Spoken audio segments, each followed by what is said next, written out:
It's been 2 years since 2-year-old Araya's parents have been fighting a battle to get their daughter back from Germany. In 2021, the German welfare authorities had placed Araya under their custody after an injury was reported.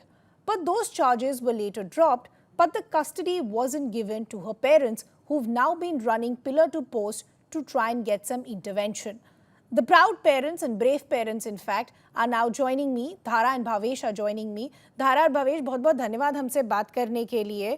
जैसे मैंने अपने दर्शकों को कहा कि आप ये case 2021 से लड़ते जा रहे हैं. पहले मैं आपसे समझना चाहती हूँ भावेश आपसे कि अभी चीज़ें कहाँ हैं. जो एमईए है उन्होंने भी कहा है कि इंडिया की तरफ से वो पूरी कोशिश कर रहे हैं. जो जर्मन ऑनवॉय है उसको समन भी करा गया है. अभी किस तरह की स्थिति है? अभी इधर मुझे ऑनेस्टली मेरे को इधर से कोई अपडेट नहीं है। हमारी जो विजिटेशन है वो भी कैंसिल कर दी गई है। इसके लिए मैं इधर रह के कंटिन्यूअसली उनसे अपॉइंटमेंट की ट्राई कर रहा हूँ कि मुझे अपॉइंटमेंट मिले तो एटलीस्ट, क्योंकि 1 अगस्त को मेरी आर्या के साथ विजिटेशन थी। तो वो चीज़ भी उन्होंने लाइक यूनिलैटरली कैंसिल कर दी है। उन्होंने बोला है जब तक उनसे मीटिंग नहीं होएगी तब तक उनको आगे कोई मीटिंग नहीं देना चाहेगी।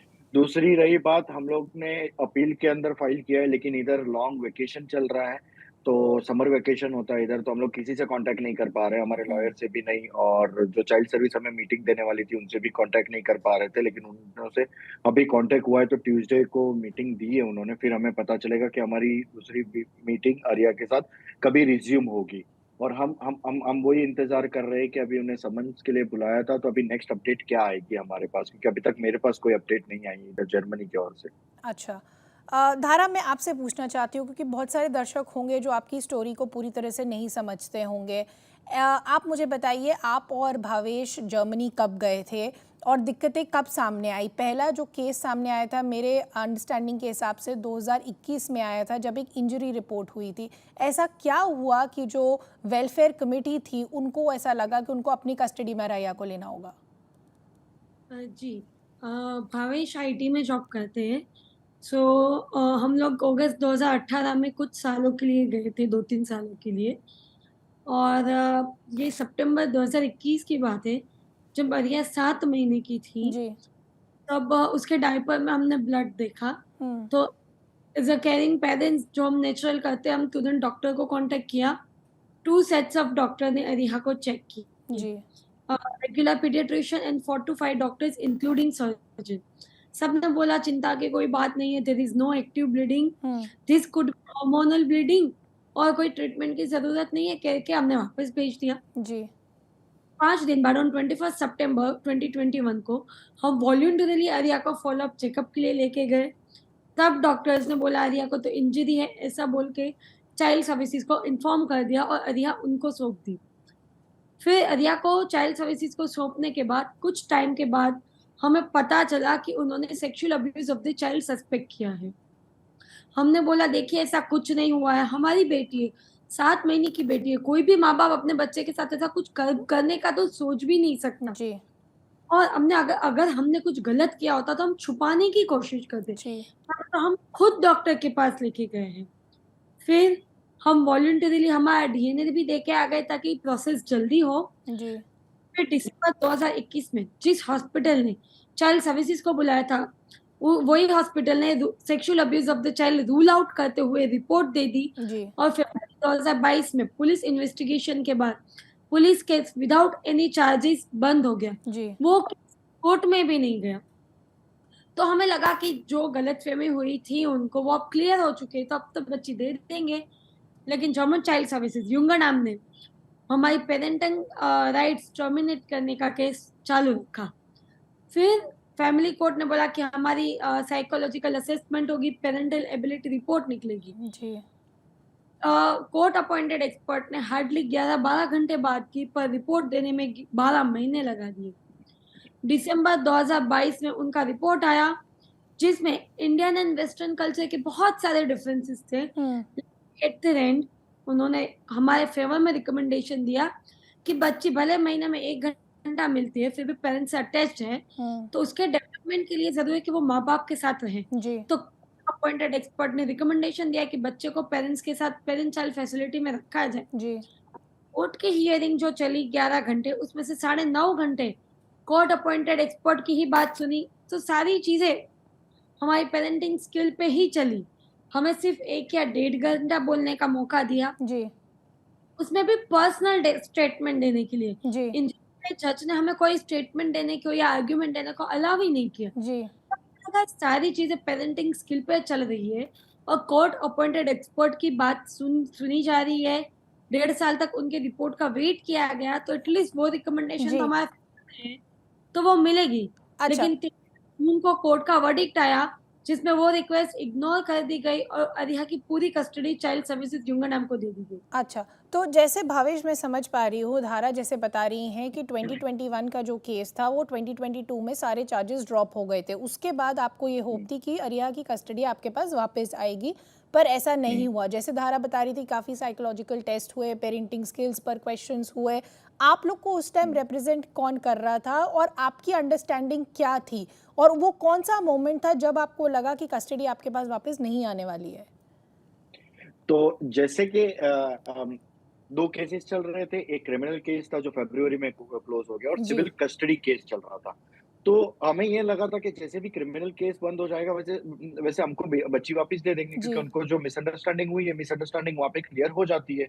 फिर भी बच्ची वापस नहीं आई, इसके लिए हमें डाउट होना चालू हुआ कि लाइक इन लोग अभी भी रिटर्न क्यों नहीं कर रहे? हुँ, तो हमने हमारा रिसर्च करना चालू किया कि प्रीवियसली इंडियन पेरेंट्स के साथ ऐसे बारगांव में जहाँ पे भी ऐसे केसेस हुए हैं, हुँ। वो सारे पेरेंट्स को हम लोग ने पिच करना चालू किया। सबसे फ़ोन पे बात कर रहे थे काफ़ी घंटे। फिर उन्होंने हमको बताया कि आप एक काम करो, सबसे पहले मेडिकल रिपोर्ट्स निकलवाओ और उनके उसके सारी डिटेल्स जानो और अपना प्रॉपर पूरा केस डिफेंस पूरा रेडी करो और कोर्ट में रखो। जी, और जो मिसअंडरस्टैंडिंग हुई है वो सारी चीजें क्लियर करो। तो हम लोग को पता चला कि लाइक सबसे पहले मेडिकल रिपोर्ट्स की बात की तो हम लोग उनको जनवरी से हम लोग उनको कंटिन्यूअसली पूछ रहे थे। हमको 13 महीने के बाद नवंबर 2022 में सारे मेडिकल रिपोर्ट्स दिए गए। सारे मेडिकल रिपोर्ट्स अभी हमको मिले तभी हम लोग ने ये सारे मेडिकल रिपोर्ट्स एक यूएस के टॉप गायनेकोलॉजिस्ट और इंडिया के टॉप गायनेकोलॉजिस्ट मेडिकल एक्सपर्ट्स को दिए जो मेडिकल लीगल एक्सपर्ट नॉलेज जी। रखते हैं।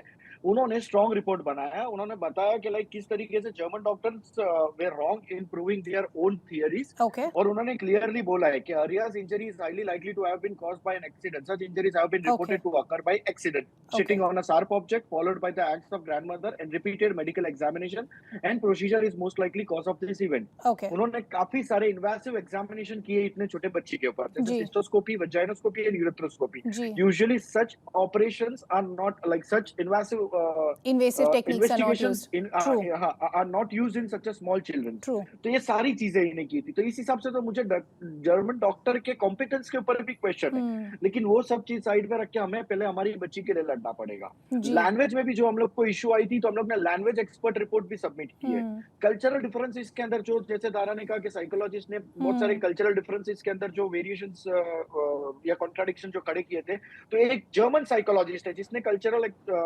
लाइक काउंटर इवैल्यूएशन रिपोर्ट बनाया क्योंकि उनको इंडियन कल्चर के बारे में और फॉरेन कल्चर के बारे में या जी, बाहर के कल्चर के बारे में हुँ। ज्यादा नॉलेज है।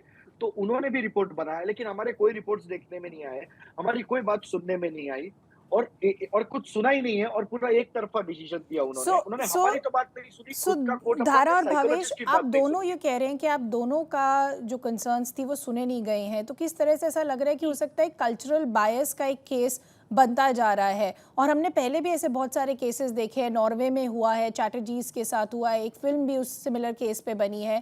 धारा, मैं आपसे पूछना चाहती हूँ कि आपने अरिया को लास्ट कब देखा था? आपकी किस तरह की बातचीत हो पाती है उससे? बिकॉज वो 7 महीने की थी, अब मैं अगर सही समझ रही हूँ वो 2 साल के आसपास होगी, तो वो बच्ची कैसे अडेप्ट कर रही है? अभी वो कहाँ है? फॉस्टर पेरेंट्स के साथ है? कैसे उसके साथ आपकी बातचीत हो पाती है? जब अरिहा 7 महीने की थी, तब उसके लिए हमसे उसे लेके उसको एक 65 ईयर ओल्ड जर्मन लेडी के पास रखा गया था। अच्छा, लेकिन वो जो लेडी के पास रखा था, तब हमें महीने में 1 घंटा मिलने की परमिशन थी, फिर 15 दिन में 1 घंटा हुई। तो हम जब मिलते थे तब वो फॉस्टर केयर उसे लेके आती थी, तो हमें पता था कि किसके पास है। हम जब मिलते थे तो विजिटेशन पे आरिया के डेवलपमेंट्स के बारे में पूछते रहते थे। लेकिन कोर्ट ऑर्डर आने से पहले ही 2 महीने पहले ही चाइल्ड सर्विसेज ने अरिहा को वो फॉस्टर केयर से लेके एक चिल्ड्रन इंस्टीट्यूट में डाल दिया, which is generally for mentally retired and special need children. Oh, ये ओके। तो हम बहुत बहुत मतलब हम लोग इतने शॉक हो गए कि उन्होंने ऐसा क्यों किया। जब हमने चाइल्ड सर्विसेज को पूछा कि आपने कोर्ट का ऑर्डर का वेट क्यों नहीं किया, कोर्ट के ऑर्डर से पहले ही क्यों शिफ्ट कर दिया, तो हमें ऐसा जवाब मिलता है कि हमें उन्हें पता है कि कोर्ट का वर्डिक्ट क्या आने वाला है। हम्म। जब हमने पूछा कि अरिया को आपने स्पेशल नीड फैसिलिटी में क्यों रखा, वो एक नॉर्मल बच्ची है, हम्म। तो बोल रहे हैं कि she is an Indian citizen, so being an Indian उसको स्पेशल नीड काउंट कर देखिए। देखिए वो हमें क्या समझते हैं। जी। आपने जो बोला ना कि कल्चरल डिफरेंस और वो सारी चीजें बहुत सही है, हम्म। 1 मिनट के लिए मान लेते हैं कि उनका एवेल्यूएशन सही है कि पेरेंट्स ठीक नहीं है, ठीक है। तो पेरेंट्स को नहीं मिलने दिया जाए, पर उसे कोई भी इंडियन कम्युनिटी से क्यों नहीं मिलने दिया जा रहा है, हम्म। मंदिर में क्यों नहीं लेके जाने दिया जाए, यहाँ तक कि अरिहा को काउंसिलर एक्सेस भी नहीं है। हम्म। हमारी एम्बेसी के लोग को भी नहीं पता है वो कहाँ है, किस हाल में है। क्या जर्मन चाइल्ड सर्विसेज या अथॉरिटीज का ये मानना है कि कोई भी इंडियन परिवार ठीक नहीं है? ये काफ़ी कंसर्निंग है जो आप बोल रहे हो धारा, कि हमारे कॉन्सुलेट को भी पता नहीं है कि आर्या कहाँ और किस कंडीशन में है, तो काफ़ी उसके सेफ्टी पे भी सवाल खड़े होते हैं। भावेश, मैं आपसे पूछना चाहती हूँ क्योंकि मेरे पास समय भी कुछ कम है, कि अब जो MEA है उसने भी जर्मन ऑनवॉय को समन करा है, आपकी मेरे ख्याल से एक मीटिंग भी थी MEA के साथ, किस तरह का एश्योरेंस मिला है आपको MEA की तरफ से? MEA का एक्चुअली मीटिंग धारा गई थी, तो धारा मैं उसको बताना अच्छे से एक्सप्लेन चाहूंगी कर पाएगी क्योंकि जी, मैं जर्मनी जी। में था। अच्छा, ठीक है। धारा, क्या आप बता पाएंगे कि MEA की मीटिंग में क्या हुआ था? मेरी कल ही एमई के साथ मीटिंग हुई और उन्होंने मुझे यही इन्फॉर्मेशन दी कि उन्हें जर्मन अथॉरिटीज को स्ट्रांगली अपनी बात रिप्रेजेंट की है कि अरिहा को इंडिया आना चाहिए, और जब तक वो प्रोसेस हुई एटलीस्ट अरिहा को consular access and cultural immersion होना चाहिए। पर मैं 2 साल से सिर्फ यही बात सुन रही हूँ, हम्म। अनफॉर्चुनेटली कोई रिजल्ट नहीं मिल रहा है। ऑफ कोर्स हमारा विदेश मंत्रालय एमईए बहुत ट्राई कर रहा है, पर अब मेरी उम्मीद सिर्फ हमारे प्रधानमंत्री श्री मोदी जी पे है। पहले भी जो नॉर्वे में केसेस हुए हैं, जी। अमेरिका में केसेस हुए, तब हमारे प्रधानमंत्री जी जब इंटरवेन करते हैं तब बच्चे जल्द से जल्द इंडिया आ पाए हैं। जी। पहले मोस्टली 6 महीने या 1 साल में बच्चे इंडिया आ गए हैं। हम्म। अब यहाँ के केस को 2 साल हो गए और हमें कॉन्सुलर एक्सेस तक नहीं मिली है। जी। तो मुझे बच्चे की सेफ्टी के लिए बहुत फिक्र है। तो जी। आपके माध्यम से मैं हमारे प्रधानमंत्री श्री मोदी जी को विनती करना चाहूंगी कि प्लीज मोदी जी, मैं आपसे मिलना चाहती हूँ, जी। आपसे अपना रिक्वेस्ट करना चाहती हूँ। आप जब इंटरवेन करेंगे तभी जी। ये भारत की बेटी जल्द से जल्द इंडिया आ सकती है। सीधा धारा, भावेश, हम सिर्फ कोशिश कर सकते हैं कि आपकी कहानी मैक्सिमम लोगों से पहुंचे, जो कंसर्न अथॉरिटीज़ हैं उनके पास पहुंचे, जिससे वो इंटरवीन कर सके। भावेश, इससे पहले मैं रैप करूं, मैं आपसे पूछना चाहती हूं, आपकी लास्ट बातचीत अरिहा से क्या हुई थी? उसने क्या कहा आपसे? क्या वो आपको याद करती है, पूछती है कि वो घर कब आ पाएगी? हाँ, ऐसा नहीं पूछिए डायरेक्टली घर, लेकिन मुझे मम्मा पापा के साथ जाना है। मम्मा पापा प्लीज हमारे साथ, मतलब मेरे साथ चलो। ऐसा जर्मन में ही बोलती हो, ना कोई भी इंडियन लैंग्वेज नहीं बोलती है। अच्छा। तो लास्ट मेरी मीटिंग हुई थी 20 जुलाई को, और मुझे उतनी अच्छे से जर्मन नहीं आती है, और मैं थोड़ा ट्राई भी कर रहा हूँ कि लाइक थोड़ा बहुत सीखूं कि उसके साथ कम्युनिकेट कर पाए, लेकिन उसका एक्सेंट अभी काफी जर्मन हो चुका है, वो बहुत बड़े बड़े वर्ड्स बोलती है। तो मेरे लिए बहुत डिफिकल्ट हो जाता है समझना कि वो एग्जैक्टली क्या बोलती है, और जी। वो वही सुन रही है, तो उसका एक्सेंट जी। कंप्लीटली डिफरेंट है। जी। मैं जी। कितना भी सीखूं तो भी नहीं समझ में आता है। जी। लेकिन उसका हमेशा बहुत बार ये रहता है कि कभी भी हम लोग मिले ना, तो उसको रिटर्न नहीं जाना होता है। जी। ये बार भी मैं अकेला था, उसने मुझे ये भी पूछा कि मम्मा किधर है?